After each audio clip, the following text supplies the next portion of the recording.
brought this note card. This applies to whoever's listening. I'm sorry if we offend you tonight. These are shots in the dark. Kid is going to be electric. Wait and see.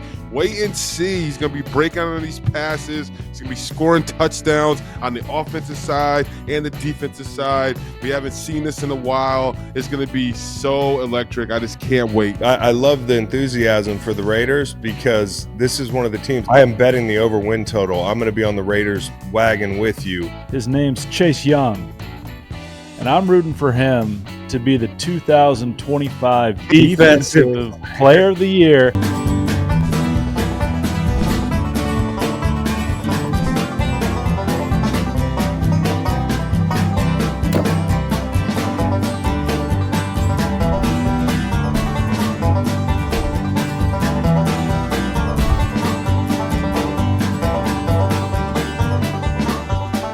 It is time for us at the Green Light Pod to tell you exactly what might happen this year. We're going to be taking shots in the dark today on picking divisions and season-long individual awards, as well as a Super Bowl matchup. We're going to go around the room, get all that from all the guys. I got Macon in here. I got Nate in here. Tanner's in the building. Cowboy Reed's in the building. Nolan's in the building. I don't know if they're going to have some picks to share, but the big three is here. You see us on the screen, fellas. I got to be honest, I hate this show. Not the show at large, but this is a tough one because, like, we're going to put some teams forth here. You know, we're gonna, you know, your favorite team might not get picked, and you know, I wish they could all win the division, but they can't. We love you, locals, wherever you are. I brought this note card. This applies to whoever's listening. I'm sorry if we offend you tonight. These are shots in the dark. Okay? We haven't seen any football being played yet, but here goes nothing. First off, fellas, how was the weekend? Amazing. Wahoo wah. The Who's win. Virginia got the win. We might be going to the Sugar Bowl based on that performance. I know there's a playoff and all that sort of thing now. 16 clubs getting in. But I don't know. It looked pretty electric. Yeah. You know what I'm thinking about and I'm hopeful for? What? We win these next couple games and maybe we be undefeated. And when Florida State comes week 4 or whatever it is, what if we get game day? Because Florida State just put a beating on Alabama. So maybe the buzz, and it's early in the season and they take a shot and they come to beautiful Charlottesville for game day. Wouldn't that be electric?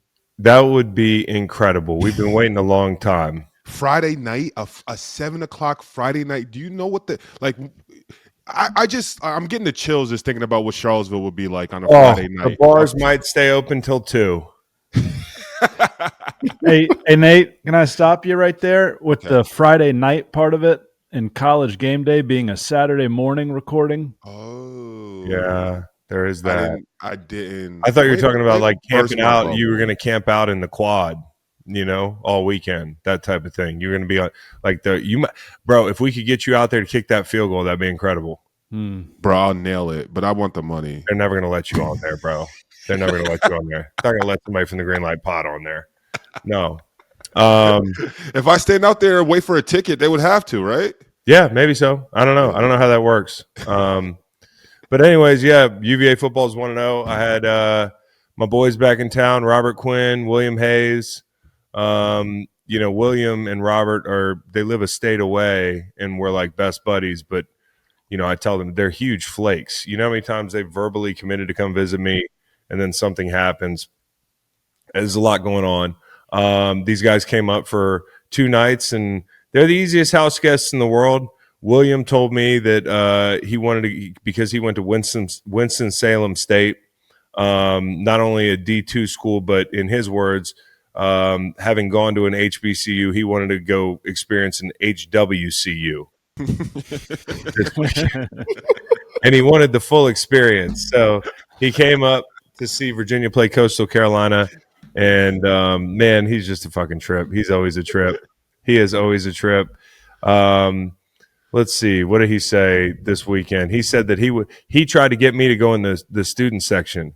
We saw Macon and Nate outside the stadium, but weren't you supposed to paint your chest? Yeah, you backed out. Backed out. Yeah. Please don't do this. We're only 3 minutes in the pod. Backed out. What You could have did that. Think about that. If you had the U, the V, or the A, you could have did that cool belly trick. Yeah, the belly trick. Think about that. That'd definitely be that's top 10 Sports Center stuff. See, there's a difference between you and me, Nate. I'm trying to blend in. I don't want anybody looking at me. So no, I did not want to paint my chest and be in the student section. They would have been like, the CTE is strong with this one. Like, what the fuck is Chris Long doing with his chest painted at a UVA game? Oh, and that's Robert Quinn and William Hayes. No, it was great. It was a great time. So, anyways, let's get into the picks. Let's get down to business. Let's put the nails in our respective coffins with a few fan bases this fall. Again, we're sorry if we don't pick your team. There can only be one division winner per division. And we're not – listen, these things – I mean, I don't even want to go back through some of the picks we've had in years past. Why are you apologizing? Like, who cares? Because my name's on the pod. Nobody's going to say, remember what Dr. Fax picked last year. You know what I'm saying? Like, I'm going to be the one, with the arrows, cast in my direction when I don't pick certain teams. But you'll know why I'm apologizing in a little bit. But on the other hand, what? If you're right, then you're that guy. You're that guy. I know. I don't know. I just it's not my favorite part of the year. Let's get on with the football, right? This isn't football. Welcome to the Green Light Podcast presented by BetMGM.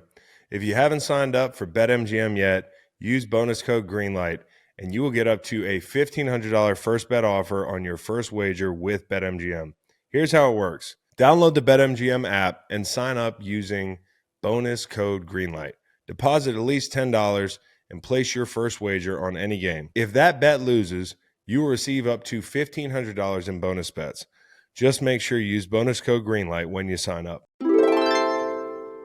So, where do we want to start, guys? AFC? I say we start with why don't we start with the AFC West, as that was where the runner-up in the Super Bowl resided last year, and then we'll finish with the NFC East, where the Super Bowl champion Philadelphia Eagles reside, the defending champs. AFC West, fellas, I'm going to let y'all go first, and then I will give you the big reveal, so to speak. All right. AFC West, I am going with the Las Vegas Raiders. Unbelievable. I really, really, really like Genty. I like Pete Carroll. I love Geno Smith. I love Max Crosby. I think this is a year, honestly, and we'll reveal this later in the show. I think Max Crosby probably has one of his best years this year. And one of the main reasons why I could think about it is because the Raiders, they're going to get more first downs. Those guys on defense are going to actually get a chance to maybe take a rest in between series and hopefully can be getting off the field. But I think Max Crosby, this is a year that the offense looks like Pete Carroll is going to have that offense humming and doing what they need to do. And if their defense is always pretty decent, but I think this is a year for them that they potentially can break out of the West. Okay, I just want to stop you there. I love it. I love the enthusiasm for the Raiders because this is one of the teams. I didn't tell you this yet. Okay. I am betting the over win total. I'm going to be on the Raiders wagon with you. Okay. But I do not think that, for the record, they win the division. I think they have too many holes defensively. I will tell you, Nate, I got really excited when I turned on the film the other night, seeing Geno. I don't know if you saw this bit from me on Instagram about indoor Geno versus outdoor Geno. Hey, men lie, women lie, numbers don't.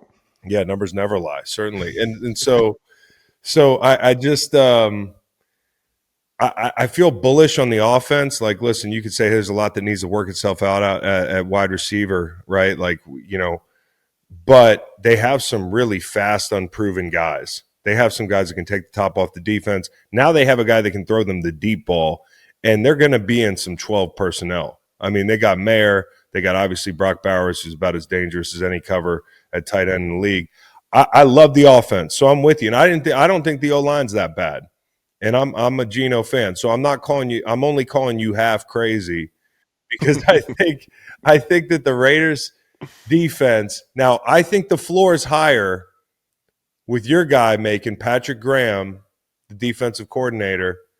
I think the floor is higher than maybe it looks on paper. Mm-hmm. But Max is going to have to play his ass off. Kuntz is going to have to come back, and they couldn't. He got hurt last year, and they were in trouble. There's a lot of unproven guys in the secondary. And quick shout out to ex-UVA guy, Charles Snowden. He made the 53 this year outright, not coming off the practice squad. And he's another guy in that defense that, honestly, hey, it's your time. Like, hey, you step up, move into his role. I'm playing on the other side of Max. Hey, get out there, make some plays. It could be an exciting season for the Raiders, man. They will play in some exciting games because they're going to play some high-scoring games, man. Like you said, I really like Geno too. I think Geno, he's a guy that had a tough start to his career, and just to see him still playing, still being relevant, still able to make plays, and now he's on the team realistically where you can potentially give them a shot in a good situation. So it's going to be an exciting season. I love the heavy lifting that realistically and potentially are doing in that sentence. I love you sticking your neck out for the Raiders, bro. We're going to have a lot of fun Sundays because I'm going to be pulling for the Raiders to win, and so will you. The Raiders. Make what you got. That's a shocking way to start off this podcast. And I think the Raiders will be shockingly competent en route to a 7-10 last place. Right on the number. With under 500 Geno coming off a 4-13 season. But that's a brave pick. I'm going to be brave too and pick the Denver Broncos to win the AFC West at 13-4, adding Greenlaw, adding Hufanga. Former Virginia Cavalier R.J. Harvey is a dog. The offensive line is terrific. And the 9-time defending Kansas City Chief AFC West winning club, the clock's going to strike midnight here at some point. And guess what? It's probably not going to be this year, but better to be a year early in the prediction game than a year late. All right? I kind of wanted to do what you're doing here, which is take the Broncos, pucker up, say, hey, I might be a year early. Ha, ha, ha. Make it's so tempting.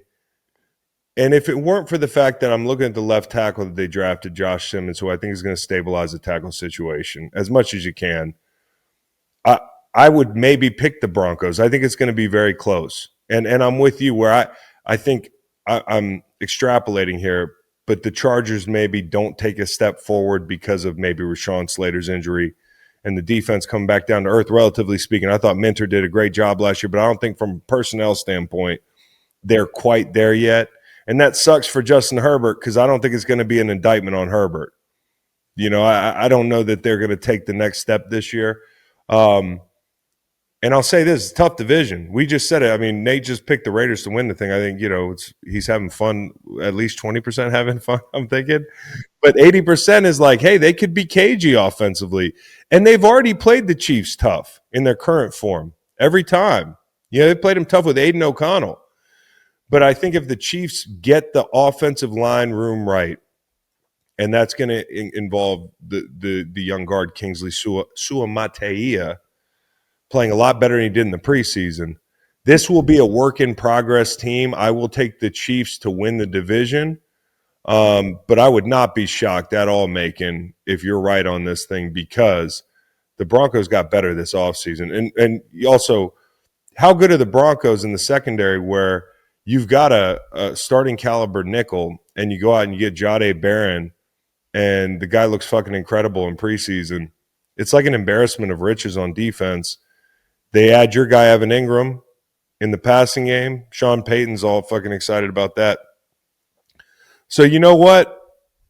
I'll take the Chiefs only because I want to show them some respect. So the AFC West, Listen, there's going to be multiple playoff teams from this division, and I think if I had to guess, it's Kansas City and Denver.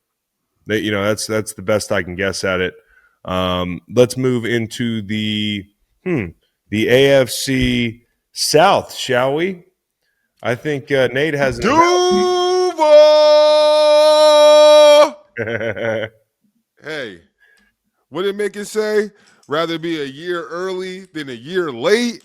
Well, this is Trevor Lawrence. Definitely not a year late. This is Trevor Lawrence's year. He's a new father, happily married. He's focused. He's coming off an injury.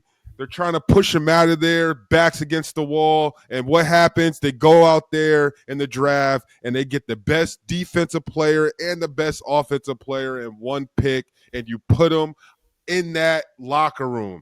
I think Trevor is going to do amazing this year. I think Travis Hunter is going to do amazing. But also, their coach down there, I feel like hopefully – his style, he's going to resonate with Trevor Lawrence. And I just feel like the Jaguars, they have a huge ceiling if they can get all their pieces together. I really like their defense. I think Hines Allen, he maybe needs a little bit more help, but he's a guy that if he could be productive and they can maybe find a couple more guys to step up.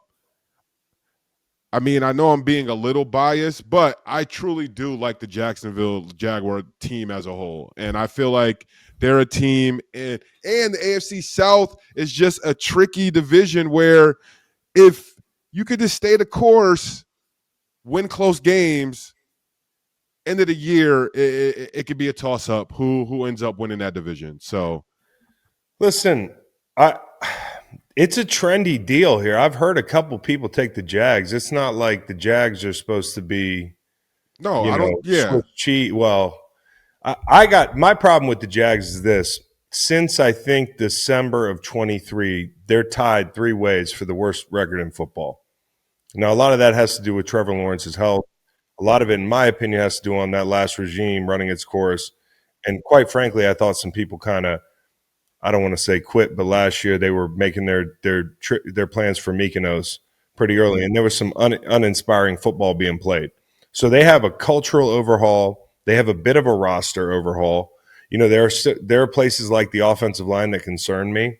I think I like the edges. You mentioned Josh Hines Allen. I love Trayvon Walker. I think they've got work to do inside, and the secondary has got to be revamped, right? They're in the process of doing that. So I look at this group, and it all hinges on, do you believe that Trevor Lawrence is fixable or not? And I am sorry to say it. I lean the process that it would take to fix him might take longer than it will take to get this roster in order. And for me, he doesn't have that kind of time. And the injuries have concerned me too over the course of his career here too. So like when you look at picking a division winner, I'm going to fade the Jags. I am going to fade the Jags. Could I see this division being very competitive in spots 2 through 4? Certainly. But I'm fading the Jags a little bit. Macon, who'd you go with in the AFC South? Houston Texans repeated last year without a couple of key pieces. Nico Collins back. The Tunsil move seemed strange at the time, but freed up resources to add guys like Robinson and Tomlinson to that line. CJ Gardner-Johnson on the back end. I just think they're better than the last 2 years when they won this division. I don't think the gap is that wide with number 2 where I have Jacksonville, but I just think top to bottom, coaching staff, personnel, they are just better than everybody else. And I think that division is Houston, Jacksonville, Tennessee, Indy. Houston, Jacksonville, Tennessee, Indy. I actually have 2 and 4 flipped. I do see how Jacksonville, if you get the quarterback right, has a higher ceiling than Indy. But I actually see Indy's roster, and I think, hey, not that bad. Now, I know they're not necessarily trying to, like Colts fans are going to be frustrated if you end up in purgatory again with 8-9 wins, but I think that's where you're headed.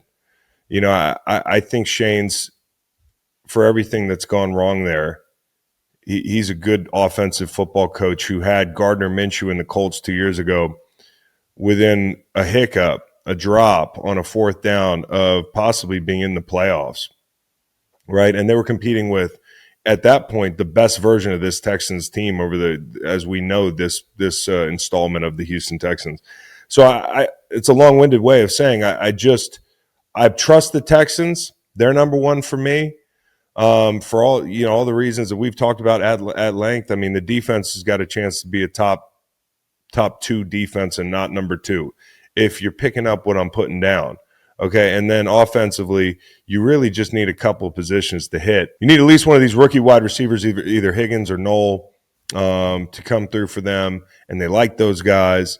And then the big one's the left tackle, who everybody in Houston, or in Detroit rather, when we saw them for joint practice, really liked the left tackle, Ursary, big guy from Minnesota. So listen, if they can get the left tackle spot right, I hate to boil it down to a couple rookies, but oftentimes that's the way this thing goes. I think they can be a lot better than they were last year. I think the offensive line is going to have a totally different mindset. Sometimes, and I talked about this in the preview, a position group just has the flu. Like everybody plays down. And sometimes, especially on the offensive line, it's about working together. Tunsil leaves, the fans seem excited. And when you watch Tunsil play, there are a lot of frustrating pre-snap penalties, and they have a new offensive line coach. So I like Houston. I think Indy's floor, when you look at the roster, is a little bit higher. Daniel Jones would have to play his worst football for this team to be in the lottery, so to speak, next year in the draft, although that might be where some of y'all want them to be. I think Ballard and Steichen are coaching for their jobs. I think that's part of the calculus of why you're like, I don't have fucking time to get this guy ready anymore from Florida that we took a flyer on at the top of the draft. And so Daniel Jones, don't forget this. And Macon, I don't know if you agree or not. The last time the Giants won a playoff game, Danny Dimes in Minnesota, I looked at the rosters, Indy's offense and the Giants offense. Now, obviously, Indy doesn't have Saquon Barkley, but a lot's transpired since that game when it comes to the court of public opinion. Indy's offense this year is probably better top to bottom than that group he took to Minnesota and won with. And so I think they can be a little cagey. I think, just a little spoiler alert, I might have Daniel Jones the comeback player of the year. This isn't a high-stakes prediction. I don't think there's 2 teams going to the fucking playoffs from the South. It's going to be Houston and then everybody else. Coming back from being terrible, not coming back from – he's 8th. He's 8th in the odds. Coming back from getting cut, just Pretty so we're much. clear. Okay. Coming back from being Danny Dimes of old. Coming back from mediocrity. Texans win total is only 9.5. Fairly low for a consensus division favorite. It's a little bit of a canary in the coal mine, but I think it's because of the uncertainty with Joe Mixon, his health. You're going to expect a lot out of Nick Chubb early. So Chubb's going to have to get it up early in the season, and then nice. As the season goes on, we want to see these rookies come along. So outside the wide receivers, but I think if the offensive line improves, all those things become a lot easier. They also have to play better in the second half of games. I know it's a lot to throw at the offense, but the thing is, when you have a defense like that, you have a lot of leeway. And I think CJ Stroud is well aware of the narrative that was built last year, sophomore slump, the whole thing. They'll be hungry. Shout out Johnny Hecker being reunited with Bones Fossil, Cam Ward and the fellas driving Tennessee to a third-place finish. I like that. You're right on there. Yeah, I think they're going to be fun, and I think Cam Ward's going to be a good player, man. Now, if you're to believe everything you hear, so you think the Jaguars are going to be the last? They're going to be last? Well, it's kind of unimportant because they're not going to win the division. So I just kind of put them there, Nate. I know what you're doing, but I just kind of put them there. I got you. you. Wait, you think the Raiders are going to win the division? Say that one more time into the camera. Yeah, I don't know, but you're saying all this stuff. Did you see this recently? I don't know if you take stock in this, but seeing your star linebacker who just got paid a lot of money, not enthusiastic about a quarterback getting named captain, I feel like that's a little. Who's that? Zaire Franklin. Woo! Yeah, exactly. Oh, I mean, You don't take any Zaire. stock of that? Like maybe in a lot he doesn't respect, like maybe he's not performing well enough for his liking yet. Well, maybe he was an Anthony Richardson guy. And that's something they have to contend with. If there's a faction of the locker room that's actually like Team Anthony Richardson, then it just goes to show you how bad things have been there. They don't have a lot to choose from. I'm not saying Danny Dimes is a good football player, but what I am saying is this isn't a division where at the bottom of the division, as I put it, like when the Jags, it wouldn't shock me if they were 2. It would shock me if they won the division, right? It would shock me if they won the division.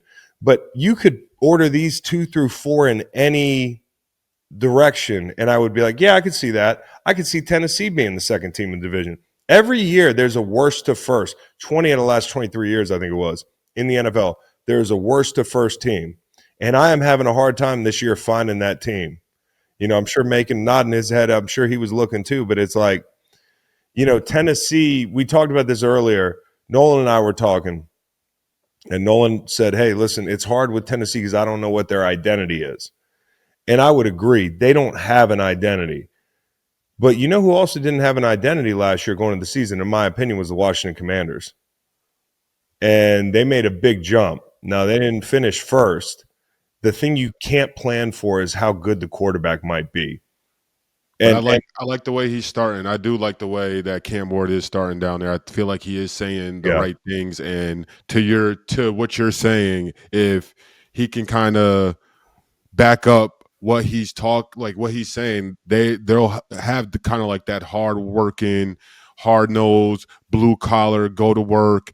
Everything he was saying in that interview about how he watched his dad get up and get ready to go to work for a job he hated, and that's why like he just loves football, loves being able to call football work. So I'm rooting for that kid, and if they can find a way to get things going in Tennessee, I do like the quarterback that they have there. And I wonder, maybe he can have a Jaden Daniels or a CJ Stroud type rookie season where he makes an immediate impact for Tennessee. When we went to that camp, listen, Borgonzi was in Kansas City, and when everybody's hesitant when they do it, but they're like, yeah, I don't want to say it, but I was around Mahomes. And so, like if Mahomes is within 3 sentences of Cam Ward, don't put him in the same sentence, but if he's within 3 sentences of Cam Ward, for people that have been around both players, that's a good sign. I think Tennessee's going to be a lot of fun in the near future. Does Callahan survive to see it? I hope so. I liked him when I visited.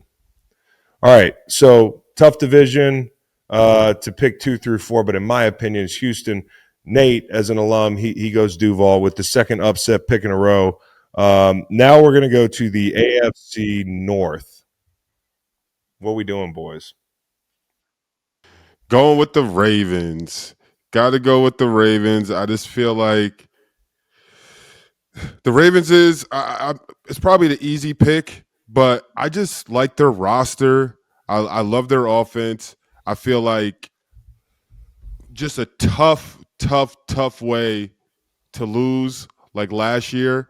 And I'm really excited about Likely. I think Likely is about to be like one of those generational players.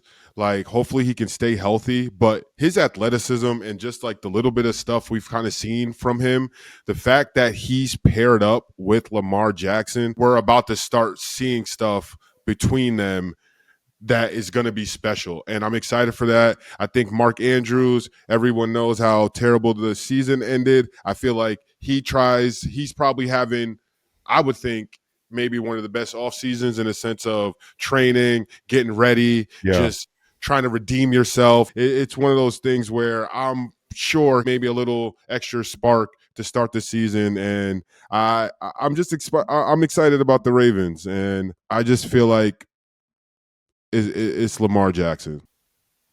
I think it's Baltimore too, but I like the cover that two of these other teams got in the offseason. Cincy with the Hendrickson drama, with the Shamar Stewart drama. people calling them a poverty franchise, people saying that the quarterback and receiver rooms take up 39% of the cap, highest in the NFL. They're going to have to score a bunch of points because they're not going to hold anybody else down. I don't know. Anarumo was considered a Band-Aid for a long time. Now it's Al Golden. I like that they're a little bit under the radar. The Steelers, for the fourth straight year, are going to have the highest paid defense in the NFL. Good additions in Ramsey and Slay. And you have the Aaron Rodgers melodrama where people think, all right, that won't work. And I do think it's Baltimore. I do think it's Baltimore because of modest turnover on the staff and personnel. 10 of 11 offensive starters returning. I'm with you, Facts, on likely low-key add and Nuke Hopkins, a multi-time Pro Bowl receiver to go along with Zay Flowers. Malachi Starks joining Kyle Hamilton on the back end. And Jair Alexander's there with perhaps the best player in football, Nate Wiggins, in that defensive backfield. So I think it's Baltimore. Isn't it crazy that we haven't even said anything about Derrick Henry? Like, we forget they freaking have Derrick Henry. They have Derrick Henry. It's annoying. They have Derrick Henry. If you're on the other side of a bet or you don't like the Ravens or something, like he is just. I remember I don't play as much now, but I remember in Madden that like there was always like every year when you're playing competitive with your friends, there's a couple of teams that you're just like, no, like you can't play with them. Like they have too many players. And when we're talking about it right now, the Ravens seem like that team. I would be like, you know what, like we'll play this game, but like, yeah, no one's picking the Ravens. That's a really good point, Nate. If it were Madden, I'd pick the Ravens to win the damn Super Bowl. Seriously. Yeah, I mean that Macon, you spoke to it with the continuity, the whole thing. The addition of Malachi Starks, who's a hell of a center fielder, at least from what we see so far in preseason, makes Hamilton and him, able to be employed in different areas of the field. You get the formational flexibility. You get Mike Green, who obviously slid for a reason, right? But he's a heck of a rookie prospect. When you watch him on film, plays with his hands, he gives them that third rusher that, you're about to pay Owe. Kyle Van Noy is a little bit up there in years, but he's been great. Now you got this Mike Green guy cycling in, kind of like they're Herbig a little bit, and then on top of it, you've got maybe the best offense in football last year when it didn't count. And again, I respect the fuck out of the Ravens. Lamar Jackson probably should have been the MVP. Like I really don't, me with that award, but it's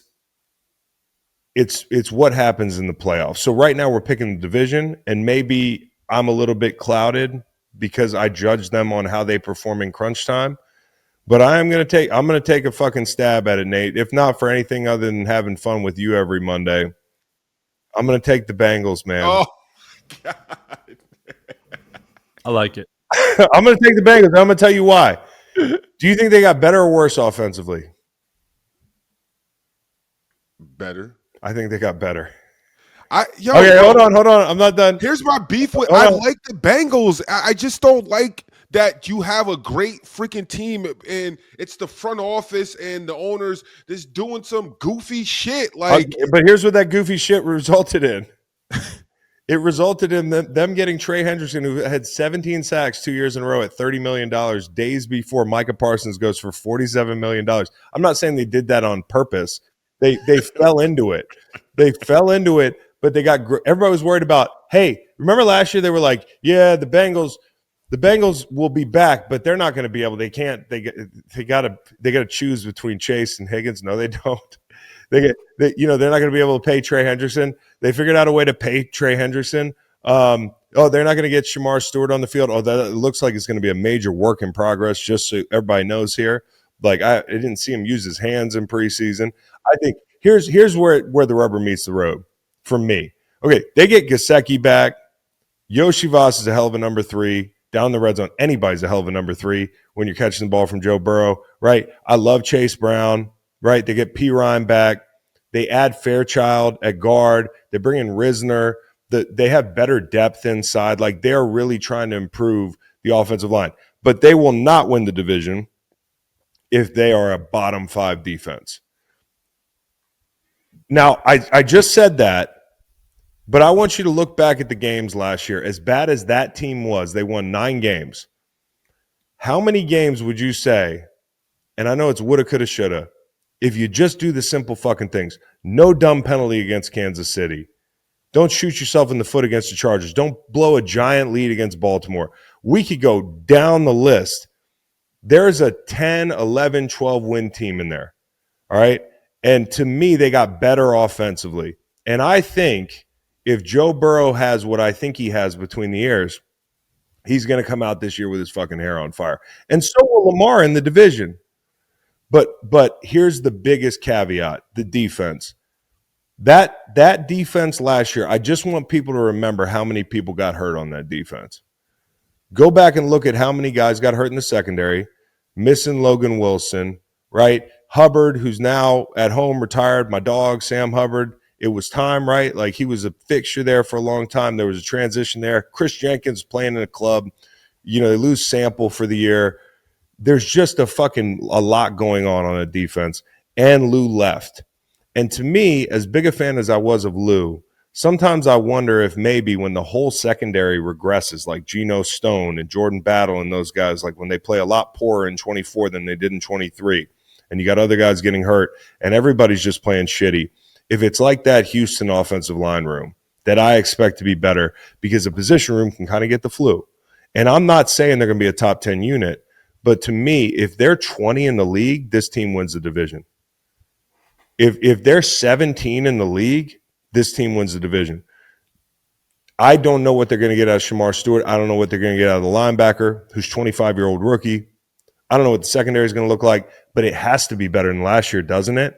And even in the state they were in last year, they damn near fucking pulled a rabbit out of the hat and made the playoffs. So this is me banking on them getting back to business a little bit, relatively speaking. Won their last 5, 7 of 8 losses by 1 score, and notoriously slow starters. And their first 3 are Cleveland Browns, Jacksonville Jaguars, J.J. McCarthy-led Minnesota Vikings. The Vikings is a tougher game, but they have to start 2-0. If they start 2-0, I'm feeling a lot better about this team. Here's a couple nuggets.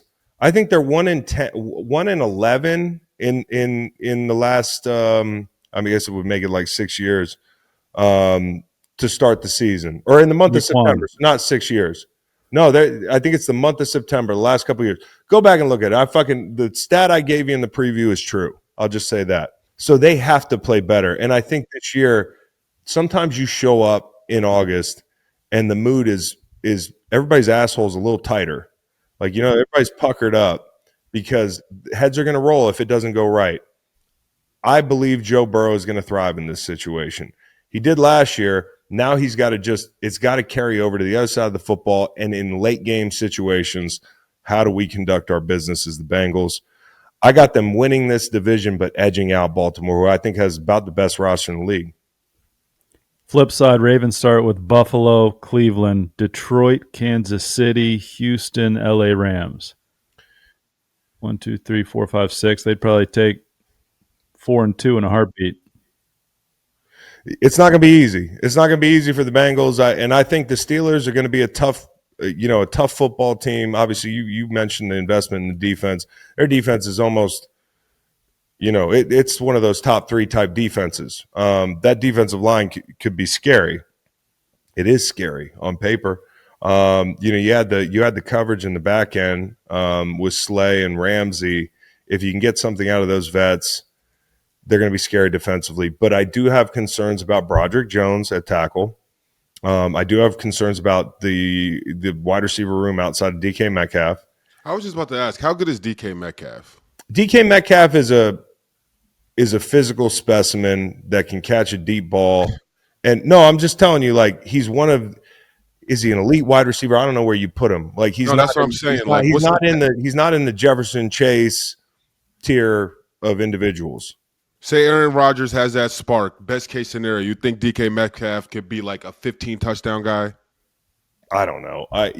For me, it's It's can they get the ball to DK Metcalf underneath in space? Yeah. Because Rodgers can throw deep balls. He's going to attack outside the numbers with DK Metcalf deep down the field. He's going to throw him back shoulder fades, but like I also need to see them throw slants that can go for explosives. I need to see Jonnu Smith get involved in the passing game. I need to see Freiermuth. I need to see them being able to max up and take those shots. I need to see Darnell Washington in 13 personnel blocking his ass off, blocking edge rusher. It's going to be that kind of team where it's like, they're going to have to pick and choose their spots where they want to get explosive. That hadn't been Rodgers' thing. Like last year, he wasn't like it's not a bombs over Baghdad thing with him. And we didn't talk about the Browns. What's success for the Browns is picking high in the draft next year. All right. The next division is the AFC East. Are we unanimous on this, guys? It's the Bills. Yep. And this watch, it's going to go to show like we don't know what the fuck we're doing. Like watch the Bills not win the division. But for me, wait, I don't have the Bills. Who you got? I have the New England Patriots. There we go. The New England Patriots. I love Mike Vrabel. I just feel like we've all been saying it and we've seen hints of it. I think Drake May is going to be a player. I think he can be an electric quarterback for them.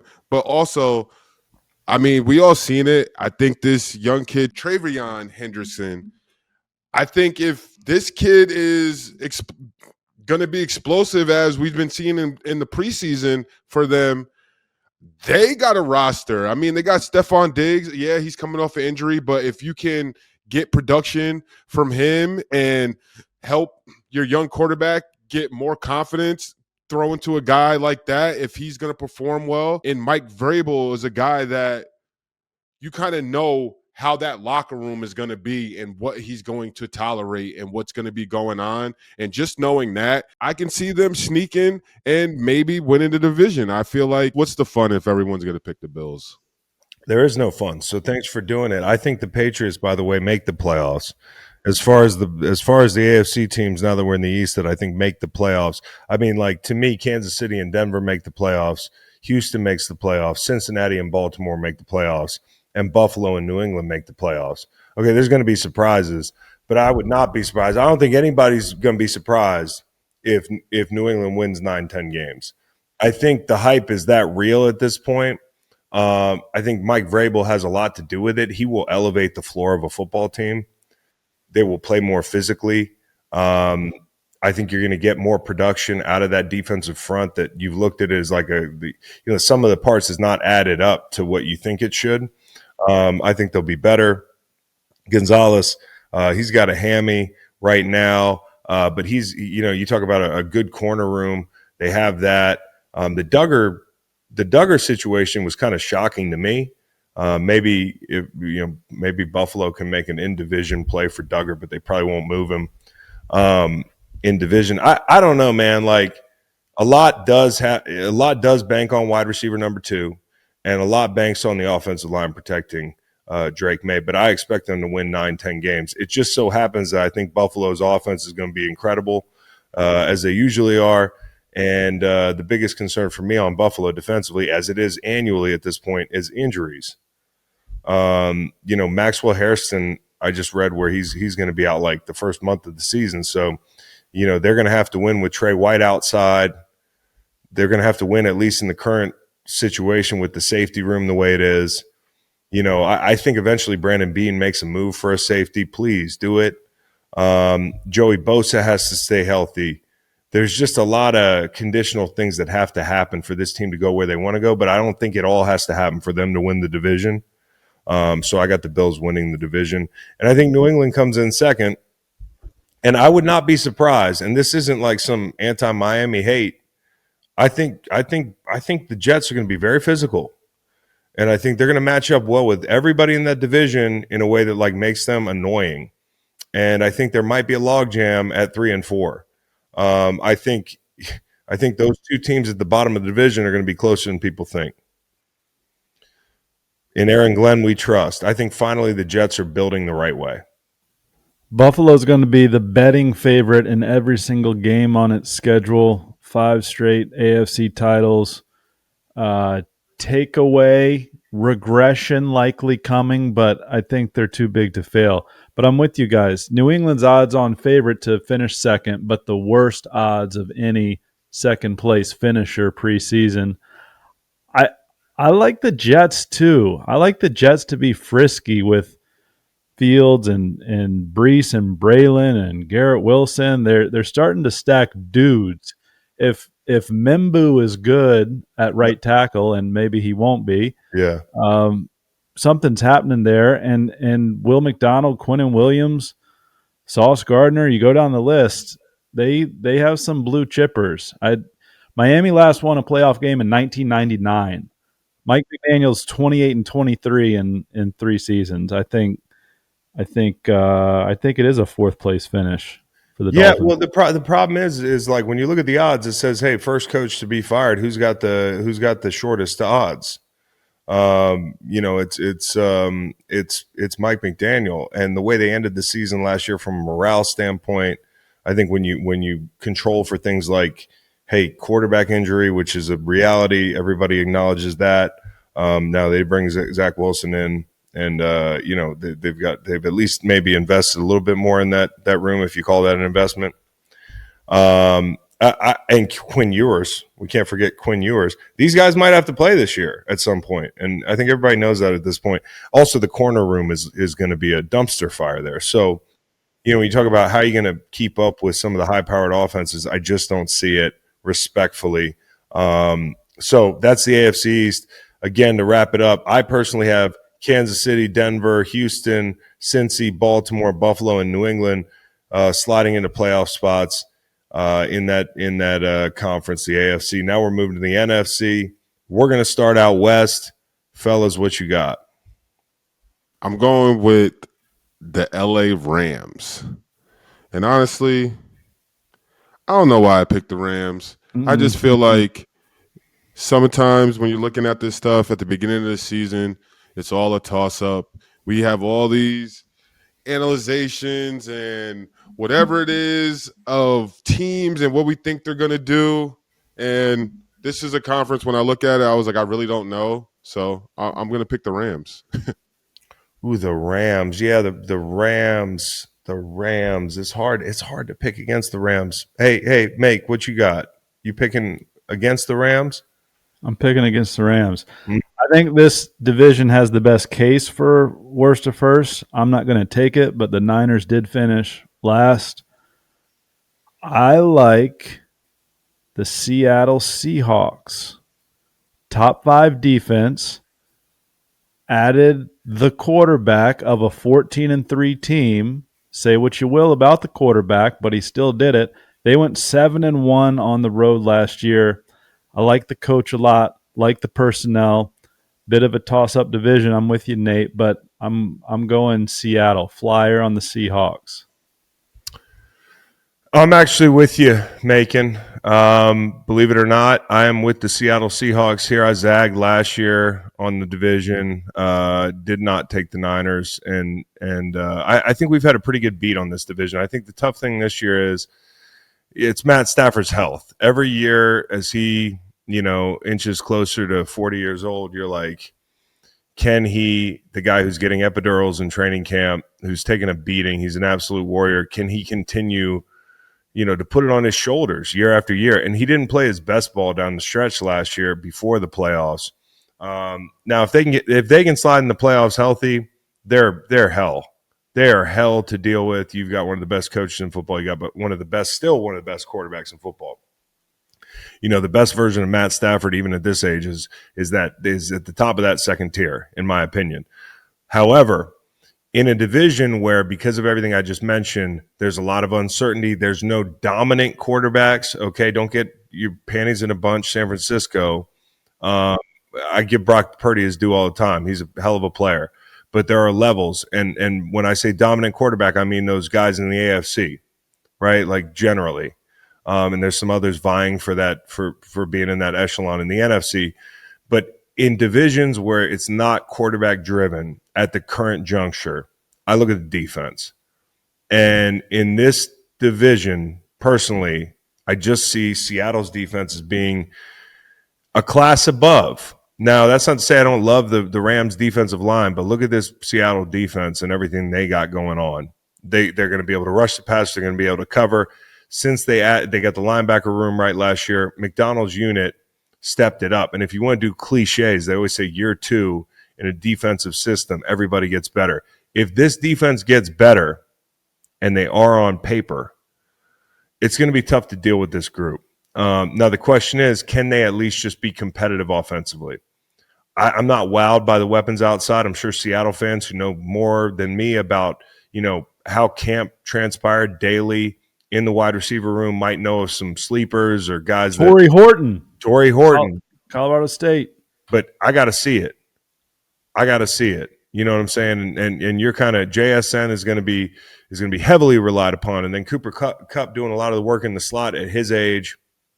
I think he's going to want to play his best football. When a guy changes teams and he ends up in division, he's got a lot to prove this year in his mind, even if he's Cooper Kupp. Sam Darnold's got a lot to prove. I think he's got the taste in his mouth leaving Minnesota where it's like, hey, I just won 14 games to Macon's point.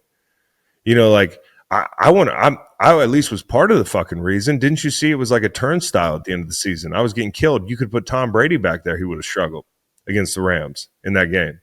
So he's got a lot that he wants to wash away. And I think overall, when you look at this group, Clint Kubiak trying to infuse some physicality in this offensive line, if they can run the football, which I think they'll be able to because I believe in Clint Kubiak and I believe in the backs. And, hey, look at Seattle and Marshawn Lynch's era. They weren't the best offensive line. They were one of the most physical, and they played together, and they played nasty. If this group can do that, I think they can win the division. And, hey, San Francisco, they're just replacing too many fucking guys. I don't hate your team. They're just replacing too many guys. What do you want me to tell you? Like, we've been on San Francisco. We've been dead on San Francisco every year. People told me I was crazy when I put them in the Super Bowl in 23. People told me I was crazy last year when I had them missing the playoffs. I think there's a process that you have to follow. The window's been open long enough for them that now they're at that point where they had to let some people walk. They're infusing new talent defensively. Guys are going to have to play like big boys, man. So we're not even talking about the Cardinals, it wouldn't shock me at all. Cheeks. If you think they're cheeks. Butt cheeks, yep. I don't think they're butt cheeks, man. Harrison Jr. could go off. Him and Kyler, this might be the year they get it going. The defense is going to be better, man. The defense is going to be better. I think Gannon's doing a good job there. The quarterback is the biggest concern, in my opinion. Just not seeing him put together consistent play where he's just making all the right decisions. It worries me a little bit. Otherwise, it might be them I'm picking to be vying for the division championship. Macon, I like that. Nate, no shame in your play either. All right, the NFC South.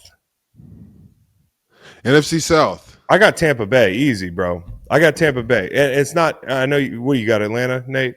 I do have Atlanta. How did you know that? I might have got a little cheat sheet right before the show because I got a traffic cop here. Okay. I led off with the two most shocking – there's a rhyme and a reason to everything I do up here. I got you. I do have Atlanta. I like Atlanta. Okay, tell me why. Well, honestly, I'm a fan of Michael Penix, and obviously, guys I'm a fan of, you want them to play well, but I think the combination, if he does play well, that backfield between him and Bajon, between those two, you got it. I just feel like Atlanta has a team that we've seen them last year. I mean, they weren't that far off from making moves late in the season, and I just feel like they're that team that you probably don't want to, like, it's not like week to week. Atlanta's not a pushover team, and they have the talent, I think, there that they can probably shock a lot of people if they put together wins and maybe win a few games that no one expects. But I think Penix is that type of talent that he can probably spark that locker room to kind of rally behind him if they're not already rallying. And And also their running back is a guy that really can take over games and really change it for them. So I just think that duo and just seeing what else and everyone else on that team and what they're going to do, I feel like Atlanta can win this division. What you got, Mike? It'd be really cool if Jalen Walker and James Pierce were awesome, but that's probably a year away if it's going to Sounds happen. like Pierce is pretty good so far. That's Yeah. what you're talking about. Yeah, could be a year away for Penix too, as he goes through his first full year as a starter. I think it's Tampa Bay. I think Carolina finishes second. I'm blowing past Tampa Bay because they win this division. That's what they do. Carolina. Derek Brown missed 16 games last year. Defense will be better. Bryce Young is confident. Finished better. They added Ted McMillan, another weapon. I think they can go 4-2 in this division and not contend. I think Tampa Bay wins this, and it's going to be fairly boring. But I think that 2 and 3 is going to be interesting. I think Dave Canales takes his name right off odds to be first coach fired. But yeah, man, Tampa Bay just has too many dudes. Yeah, Tampa's very good. You look at the roster in Tampa; they're loaded. And last year was about injuries. It was about sloppy play in key moments. I mean, they're the last game in their season, they did not play up to their standard. It just it was almost like a spot where they weren't there mentally. And so I think with the guys coming back healthy, guys like Antoine Winfield, who that's the quarterback of your defense. When he doesn't play the entire season, not only do you have problems there, but if you have problems at corner, if you don't have the pass rushers, hey, you bring in Hassan Reddick, stuff like that. Little tweaks they've made this offseason to improve their team. I mean, they had issues with wide receiver depth. They're not going to have issues with wide receiver depth anymore. They really didn't have issues per se because I thought Liam Cohen did a great job, but the depth bag was reached into because, I think it was the Baltimore game on Monday night where they back to back Evans and Godwin get hurt. Ibuka is a guy they're raving about. And yeah, do you worry about replacing Liam Cohen? Sure. I just thought last year watching this offense, it was so impressive when they were in rhythm. And they were also very versatile. Now they have the same personnel. Wirfs has to come back healthy. Wirfs is going to be out for a couple games to start the season. But you'd rather be the beginning of the season than the end of the season. They were able to get in 13 personnel and smash mouth people. They had multiple running backs go for 100 yards. I feel like in the same game at certain points, like New Orleans, they just ran all over them. The Chargers, they ran right over them. They also, as a side note, they match up really well with the biggest bully on the block in Philly over the past couple of years. So if you talk about teams in the NFC that you think could maybe make a run, I count them in that class. And I made no mistake about it talking about them in the preview. I'm excited to see, but just by getting the injured players back, Evans, Godwin, Winfield, Servassier, Dennis, who's going to be a stud for them, and then adding the pieces, Ibuka, McMillan came on strong last year. They've got a solid offensive line. So let's see how it plays out for them. Josh Grizzard's going to be the guy with the headset offensively and probably going to be the center of Baker's universe. But Baker's made it work with anybody the last couple of years. Yaya Diaby. Love Yaya Diaby. Vita Vea. I mean, it's an all-name team as well. That is great. So the Bucs, in my opinion, are the winners in the South. I don't know if we see a second playoff team out of the South. I mean, Atlanta looks like they could be that team. I'm certainly not going to be shocked if Carolina leapfrogs them. Megan, that's a great call. They have improved, and I think Bryce is proving that he's the guy this year. I think this is the year for him to prove that, hey, we are onto the build, right? Now let's commit to it. Whereas last year you weren't really sure. So NFC North, fellas. Go, Pack, go. Bunch, da-na-na-ch. Go, Pack, go. Making your turn. Uh, go 15-2 Detroit Lions team. Y'all are getting all excited about Micah Parsons. Lions got Aiden Hutchinson coming back. Yeah. All right, relax. The Detroit can take a step back from 15-2 to 12-5 and still win this division, which I think they will do. Green Bay makes the playoffs, very good. Maybe also 12-5, but it's Detroit's division until they're knocked off. They're gonna keep the title. Now I know, Nate, you've got the Packers. I feel like such a fucking turncoat because we were just in Detroit, and I love that place, and I love Dan Campbell, and Detroit fans don't care. They think you hate him if you don't pick him to win the Super Bowl. I love and respect this franchise. You're going to the playoffs, and you could make a deep run. But I think it is the Green Bay Packers this year. I do think so. And I was sitting there with my finger on the trigger. I thought you would have said the Bears. No, I think they're going to take a step forward. But I just think it's the unfortunate circumstance of being in this division wherein you have two of the biggest contenders, in my opinion, this year. If you get the 23 version of Jordan Love, there's going to be people who say, whoa, what the fuck? You can't just pick and choose. Jordan Love was hurt last year. He just was. And I had your Detroit Lions in the Super Bowl. And injuries changed that situation, right? A bunch of injuries changed that situation. So injuries are a reality, and I think they played into how Jordan Love played last year in Green Bay. I think people have this idea with them like the defense is Swiss cheese in the second half of the season last year because you watched them 2 years ago and you watched them early in the season. They really rounded into form. And I know they sent Kenny Clark down to Dallas, and Detroit fans' reaction is going to be, well, we're going to be able to run the ball up their ass. And you might be able to run the ball on them because they count in a group of teams called everybody, and y'all can run the ball on pretty much anybody, right? But I do think Micah Parsons adds a dimension that changes the game. I was on the phone with somebody I really, really trust from a football standpoint just a little while ago talking about this division. And the quote was, he shifts the power balance. He shifts the power balance. He's one player and he shifts the power balance. I don't know if you understand. I know you don't maybe like Micah's podcast, but this guy is a fucking football playing Jesse. I know that he doesn't have the stats in the playoffs yet to back it up, and I get all that.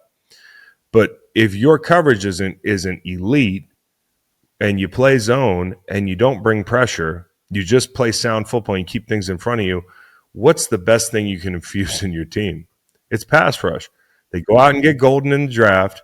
Now they have what they had a room last year who wide receivers who you could argue the ceiling wasn't high enough. Like you were deeper than you were dominant. Now, if Golden's a player, now you've got a real number one. You've got a number two that anybody, it's like almost pejorative to call Jaden Reed a number two. I love Jaden Reed. And then you've got your Dobbs of the world, the Wicks, the guys like that. And honestly, I think Jordan Love's going to take a step forward this year. So I do think Detroit's got some concerns. It's easy to explain away. Well, Glasgow's been there, that sort of thing, but the offensive line's changing. Like I know Mahogany's played, but the offensive line's changing. And there are a lot of guys that were hurt last year for Detroit. I totally understand that. And Aiden Hutchinson is coming back.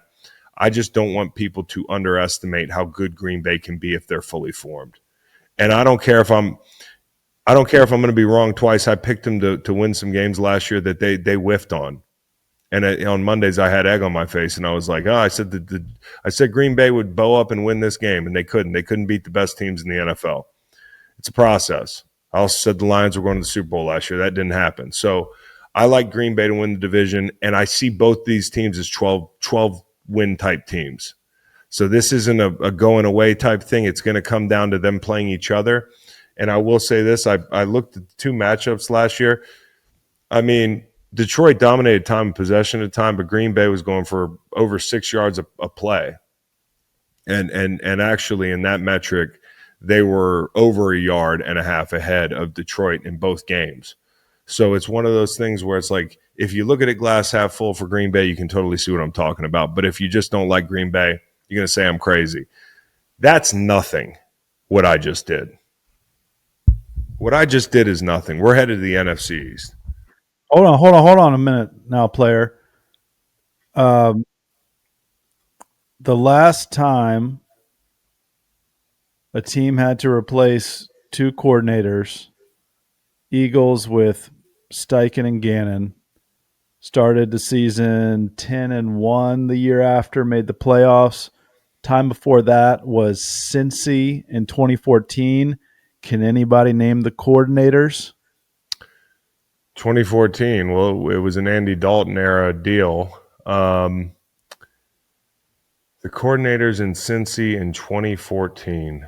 As you think about it, the following year, Cincy goes 12-4 and makes the playoffs. So is this a sort of situation where Dan Campbell starts seeing all these Green Bay Packer winning the division predictions and says, I know how to coach a little bit of ball? Well, these are all narratives. These are all narratives. It's like, hey, are you going to be? Is Dan Campbell mad that other people are picking Green Bay? Is Detroit disrespected? Are they overlooked? Is Green Bay disrespected? Man, it's just got to play out on the fucking field.